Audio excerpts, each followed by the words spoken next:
Še kakšno drugo mnenje ali vprašanje za naše goste? Jaz bi vprašal, glede na Simone de Beauvoir, ki je bila omenjena. Ona je bila partnerka, življenjska partnerka kot filozofinja Jeana Paula Sartra, eksistencialista, poleg Albert Camusa, oba sta velika dramatika, pisatelja in tudi filozofa.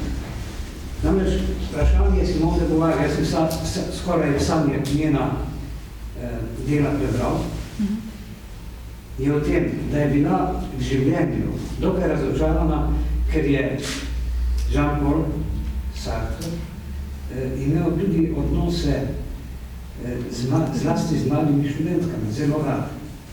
In je, jaz mislim, da je bila tukaj tudi osebno malo prizadeta, je ljubosumljena. Bolj nevarna kot ta teorija je, bom rekel, komunistični manifest, ki pravi, vse ženske pripadajo vsem moštvi, potem so pa otroci skupni. To so poskusili uresničiti v Sovjetski zvezi za časa Lenina v 2 letih, ampak v čem je stvar? Ko se vidva zaljubiva in se malo rada, jaz ne bom pustil, da bo pričal kakšen proletac, pa imel z mojo ženo odnose, ne? Otroci bodo skupni. Skratka, je to propadlo. In tretja stvar je pa tudi feminizem Aleksandre Kollontaj, ki je napisala, da je spolnost ženska. Sicer vredu, da je spolnost kot kozarec ohladilne hladne vode in da ne delajo iz spolnosti takih problemov, ki so bili v času 20 let, bom rekel, 1920. leta do konca Sovjetske zveze zelo problematični problemi. Še nekaj bi povedal, kar zadeva tudi spolno teorijo, kaj sem pritvojil. Nastaja vprašanje, v čem je razlika med moškim in žensko, ko govorimo o spolu? Moški, kot veste, torej je ena od definicij, da je ženska oseba brez penisa, moški pa oseba s penisom. To je pravna teorija. Druga teorija, ki pa izhaja iz tega freudizma, bom rekel, na katerega se pa lezbike, geji, transseksualci in biseksualci sklicujejo. In danes bom povem, popoldne bo Janković podelil priznanje LGTB-ju, te skupnosti, je svojo priznanje. Skratka, Freudova teorija pravi, da je otrok perverzno bitje, da ni nedoben in iz tega potem izhajajo tudi tile novi, bom rekel, posebi.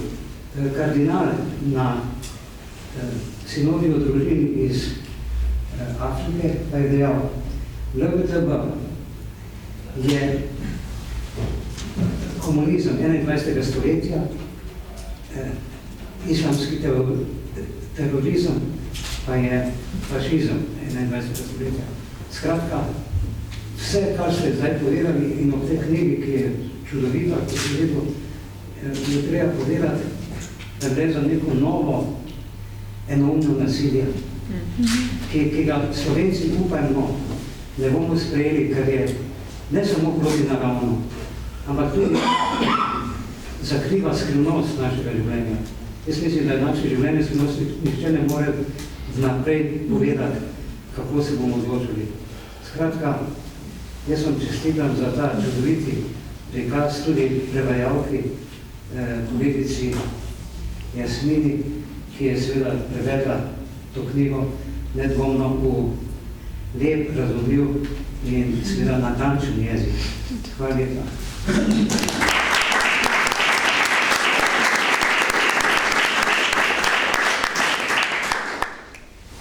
Če nimate nobenih vprašanj več, potem vas povabim, da to novo Hadžadževo knjigo vzamete v roke, danes jo v naših knjigarnah lahko dobite tudi po promocijski ceni, da se zagrizete vanjo in spodbudila vas bo. nas bo, lahko rečem, da se bomo skušali ogniti ene nevarnosti, da bomo po referendumu pozabili na angažma zagovornikov družine, kajti Hadžadž nas bo spodbudil k temu, da bomo varovali ta svoj blagoslov najprej in vsak dan sproti pod svojo lastno streho. Ne nazadnje, ne vas spomnim, da nas je prav Slovence ravno včeraj k temu pozval tudi sveti oče Frančišek. Tako na tem mestu se jaz za odlično, zelo zgovorno predstavitev zahvaljujem svojim sogovornikom, tudi za vas angažma, ki ste ga namenili tej knjigi, zlasti prevajalki. Hvala lepa, Jasmina. Tudi vam se zahvaljujem za obisk na tej tiskovni konferenci in vam želim lepo popoldne še naprej.